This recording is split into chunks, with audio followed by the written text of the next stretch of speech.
Sometimes it begs to ask the question, what could have been? The what-if stories, after all, are perhaps some of history's most compelling. A slight tweak to a series of events and a branch into an alternate reality. Though not as far-fetched as you may believe, some histories are so close to our own, it's an easy leap to accept them. So, imagine with me for a minute in the early 20th century, at the height of fascination and ingenuity of the automobile, a great venue opened which became the home of motor racing in continental Europe, a name which is synonymous with racing, and instantly draws up memories of dramatic moments and photo finishes. A name as meaningful to us today as Indianapolis, Monaco, or Le Mans. That name could have been the Terramar.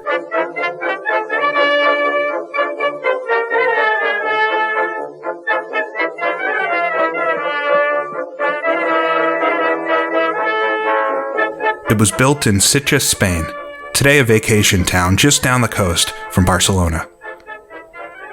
A part of a larger project to create a state-of-the-art urban garden with restaurants, hotels, a casino, runways for light aircraft, and golf facilities. The Autodromo itself was one of the first elements to be constructed and would be integral to its design. As it was planned, the Terramar would be a high-speed oval circuit which would allow the additional facilities to be built in and around the grounds. Featuring banking that would be inspired by the purpose-built track in Brooklands, the kidney-shaped oval would be much shorter at 2 kilometers in length, allowing for action-packed high-speed racing, which was easier to spectate. And so the facility was designed and built in just 300 days, starting in September 1922, at the price of 4 million pesetas. And it turned out to be every bit as impressive as it was on paper. The turns, made of concrete structures and cut into the surrounding hills, were the highest banked corners of all time on a permanent race course. Featuring progressive banking in its uppermost lane, it topped over 60 degrees and in spots over doubled the modern high banks of circuits like Daytona. This, in theory, allowed cars of the day to run easily flat out if the driver had enough daring do. The Terramar was not a technical circuit, but one which would require confidence in the driver's abilities and machinery. To take a Grand Prix car whirling at well over 100 miles per hour and run the top line to hold the speed with no protective wall or fence, knowing that a simple driving error or equipment failure could send the car flying from the concrete surface, it required a certain appetite for the extreme and would instantly put the Terramar on the radar of racers from around the world. Although the permanent circuit at Brooklands was over a decade old, the early 1920s saw a relative boom in circuit construction in Europe. The circuit at Monza, Italy had just finished construction in time for the 1922 Grand Prix season, and although it was comprised of both the road and oval racing circuit, the oval as it was built was banked at just 21 degrees instead of the near 40-degree banking added in the 1950s, which the track is more known for today. Racing had also found a semi-permanent home in Le Mans, France, around the newly outlined Circuit de la Sarthe. A shorter 17.2-kilometer layout still held on public roads, its more manageable footprint became the basis for the modern 24-hour course. And so with the completion of the mighty Terramar, Spain had perhaps the most advanced and impressive circuit in the world, certainly continental Europe, to stage international competitions. But of course, the Terramar today lives in relative obscurity. So what happened?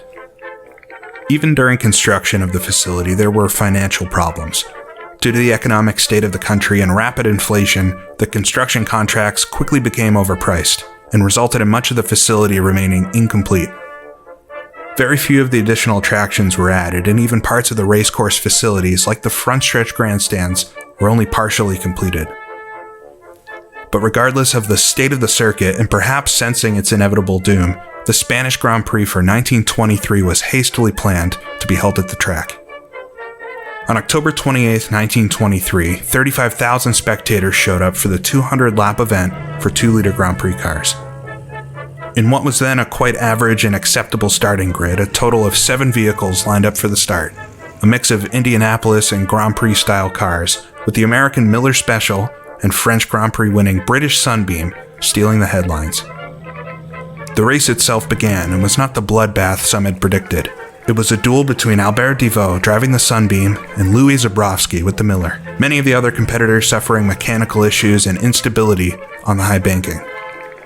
After 2 hours and 48 minutes, and with pit strategy keeping those watching entertained to the very end, it was the Sunbeam which came out on top, with Devoe crossing the finish line 50 seconds before the Miller. In the coming days, the Terramar would host a series of motorcycle races and a Voit Tourette race to round out the week of festivities. But this would be the only full week of racing events the Terramar would ever see. Throughout the remainder of the 1920s, there were some sporadic motorcycle events, but in 1929 the circuit grounds were seized by the state. And although plans were made to try to revamp the venue and stage some races into the 1930s, the Spanish Civil War put an end to any thoughts of a revival.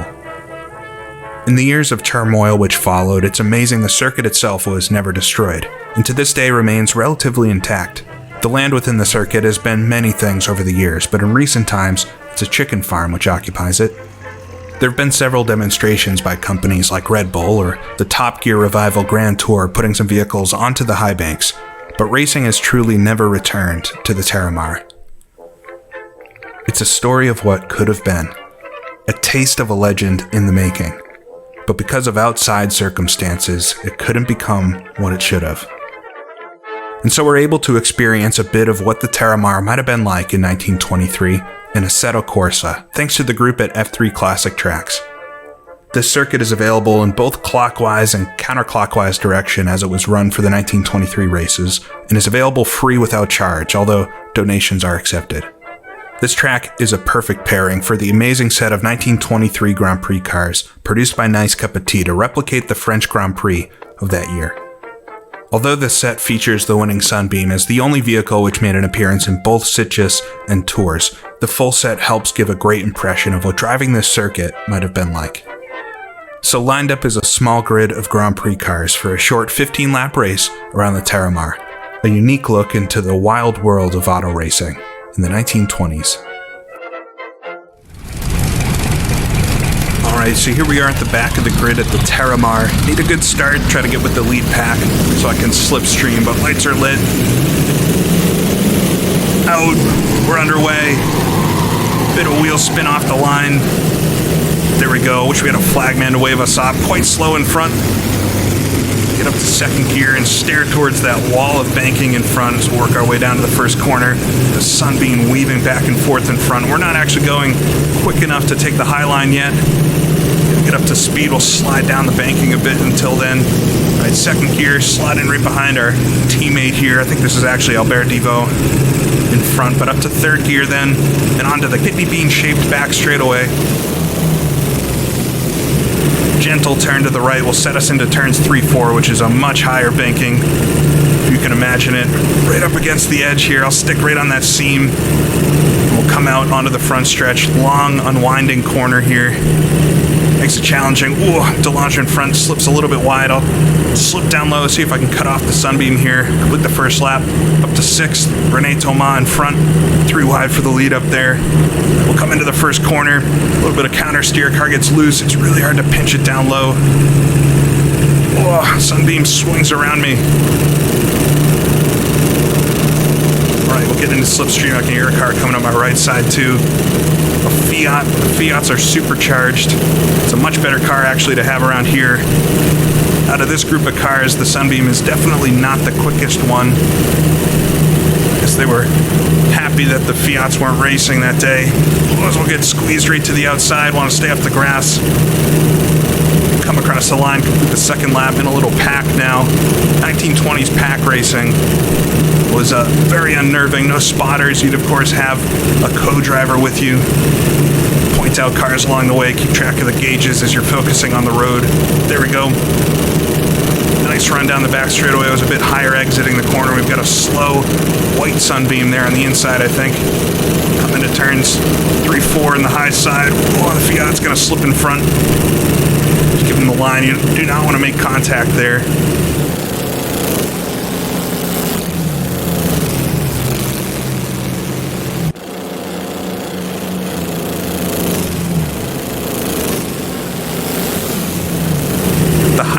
the faster you go. It talked about in practice, if you read the race report, the drivers work their way, gradually working to a higher and higher line, but there's only so high that you can go while remaining at least somewhat safe. I have to imagine you wouldn't want to jump up to this third lane very often. Alright, nice run then on the white Sunbeam. Nice impersonation of the Miller. Wheel to wheel here down to turns 3 and 4. It's going to hold me down low. There's just no way to make the corner all the way down here. Slide up a bit. Whoa, quite slow then.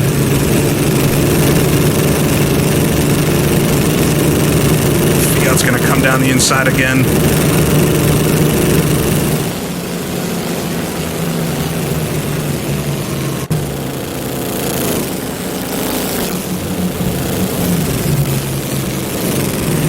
Because the track is progressively banked, it's got the most banking at the top. Almost make a bit of contact, might have actually touched him there. It's a swing to the low side on exit. The higher banking at the top, so you can carry a lot more speed and therefore scrub off quite a lot of speed if you go lower. Just gonna take the right line. We're 3 wide there for a minute. It's 2 in front touching each other. Got a Delange sweeping by too, so falling back a little bit. Need to try to get this back.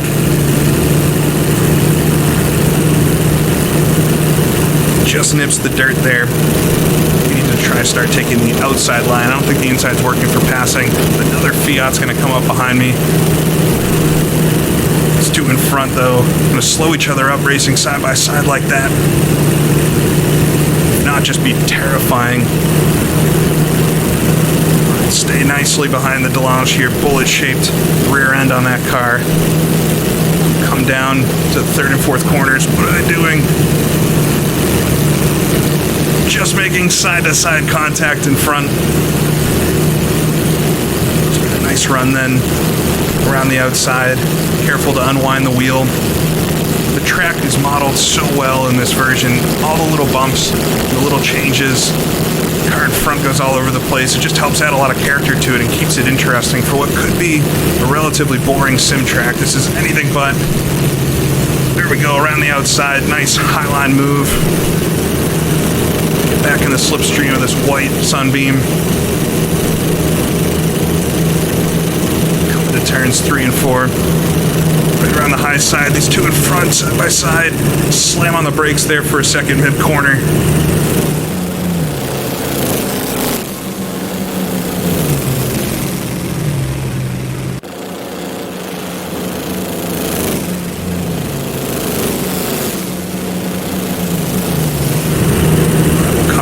Another lap. Should be around, I think, halfway, 8 laps to go, so just about halfway through. We may catch a lap car or 2 towards the end of this. The roll-ins are quite slow.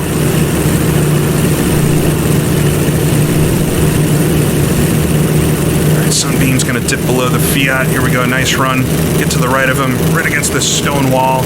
Turns into a natural stone wall, which is a great feature on a racetrack. Nice and safe. Alright, into turns 3, 4. Ooh, a little bit of side contact.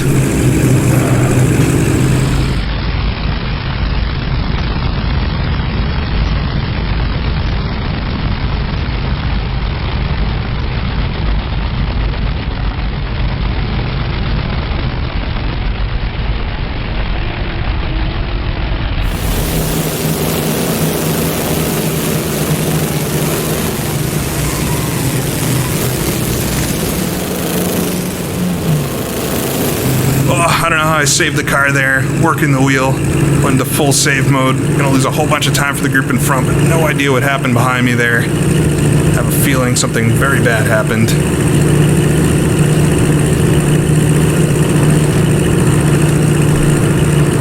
Alright, a few cars out of the race, so I can assume what happened there. It would be so risky to race around a track like this, and you have to wonder if Terramar actually worked out. If the finances had worked their way, if somehow this track itself, this facility, avoided all the economic issues that were happening in Spain and actually stuck around. How long would a track like this stick around? Because the other high-banked ovals of Europe, Monza, which wasn't high-banked at this point, but ended up having the high banking. You had Monterrey in France, Brooklands, obviously, they all went away after a while. So would a road circuit have been built here, maybe just part of the oval? Ooh, Albert Divo. The real winner of the event's out as well. Would a road circuit maybe use part of this oval? You'd never know, but you have to imagine there would have been a lot of racing here, at least into the 1930s. It'd be a perfect track, or a crazy track to take some of the interwar Grand Prix cars around. Let's see if I can just get some nice smooth lines and catch up to this group in front. But it's going to be a tall order driving the Sunbeam. Got a nice line of cars in the pit lane now, being rescued from their various adventures. 5 laps to go, P5. See if I can just put in some nice smooth laps. The car behind's just 0.4 off, so need to stay alert to somebody trying to throw me off the circuit as well.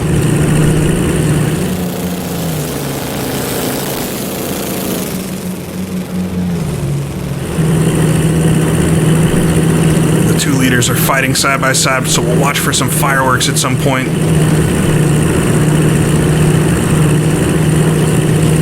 Going like that, I think I'm actually pulling him in ever so slightly in front, so we'll see what happens here.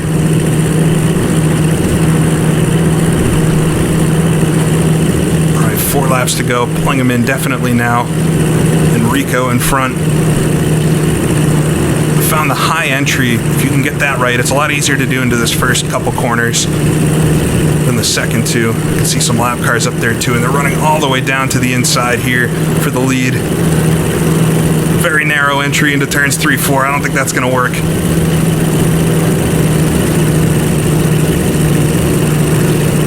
Yeah, I'm just seeing one car in front, so I think I know what happened ahead of me, although I couldn't actually see it myself. See what I can do here, though. The Fiat swings to the inside. I should have a nice clean run around him. There we go, up to P3 now. René Thomas in front. Indianapolis 500 winner. 3 laps to go. Swing around the outside. Exit of turns 1-2 here. Big bump there, man. I don't think I've hit that one before, but it actually banks up quite a bit there, so you can run very high to the exit. That's not true in the second set of corners. They kind of flatten off towards the exit. All right, these 2 in front just testing their luck, but I guess it's getting down to it.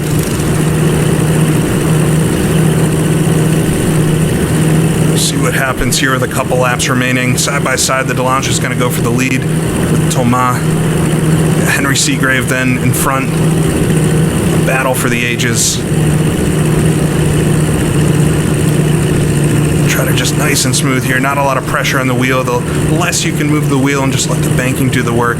Make sure you don't slide the car at all. The faster it's going to be. I think we're going to catch the lap cars in time. We got one more lap to go after this, coming to turns 3-4. Nice and easy. Try to carry as much speed as possible here in the exit. Don't get too high there. Don't want to touch any of that curbing or anything. All right, here we go. One more lap to go in the slipstream here at the Terramar. Take a bit of a low line coming into turns 1-2. Try to jump around the outside. There we go. Another car out of the race. Coming to the back straightaway. I have a better line here to the right on the kidney bean. Tomado in front. He might just be a little too far up there. That Delange has a lot of power. Coming to the final corners though. Try to get a good exit, but I don't think it's going to be enough. The fans on their feet. Oh, pulling him in. Try to jump to the inside, shortcut the track as much as possible, but just short. What a race, though. A lot of fun. A lot of fun.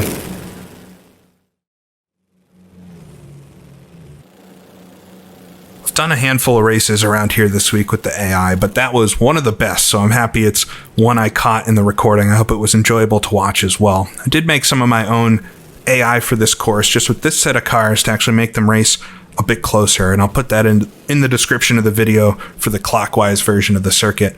But even the stock ones are good. I think this version of the track, it's very well done. For an oval track to be interesting in a sim, you either have to have really good AI, which I thought these were quite good, but overall Assetto Corsa is not known for its AI in their raceability. And so the other way to have a good oval race is to have a really detailed track that has a lot of character to it, a lot of nuance, a lot of things that make every lap a bit different. And this checks all those boxes. I watched a video that Daniel did at this track from the channel A Casual Sim Racer earlier this week, and he made a really good point in it that the cars of the 1920s were unique to fit on a track like this. I think this track is certainly from the time period. These cars had enough power to actually go around the banking, whereas cars even 5 years earlier would have really struggled with it. You see the Roland Pillion, if any of them actually finished the race, doesn't really drive very well around a track like this. It's just too high of banking. I think the cars of the 1930s, although in a sim would be a delight to try to lap around a track like this, they would be a little too fast for a circuit like this, and certainly would have had to put up some sort of wall or barrier around the course. Maybe they had plans to do that, I'm not sure.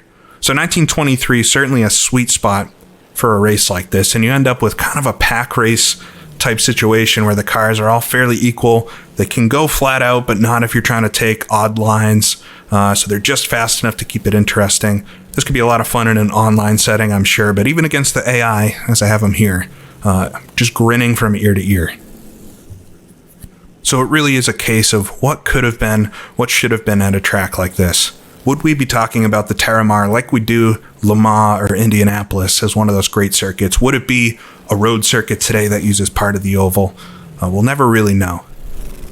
But a fascinating piece of history and a great example of something that's, I think, pretty rare in motor racing, if not all of history. Something that's built a great venue for something that's used just one time for that purpose, and then kind of thrown away, lost to history. Something that could have had so much more potential for great moments and great stories, but was just restricted to one. So big appreciation to Sergio, Loro, F3 Classic Tracks, and I know there were a lot of other folks that helped out with info for this track and provided different pictures and stories and everything to help bring this to life. So if you're interested in trying this out for yourself, it is something that's free with donations accepted at F3 Classic Tracks. You can go download all of these cars from Nicecuppatea on Race Department and have yourself a good high-speed oval 1920s Grand Prix. So I hope you enjoyed it, and thank you for watching. This is GP Laps, and I'll see you all again next time.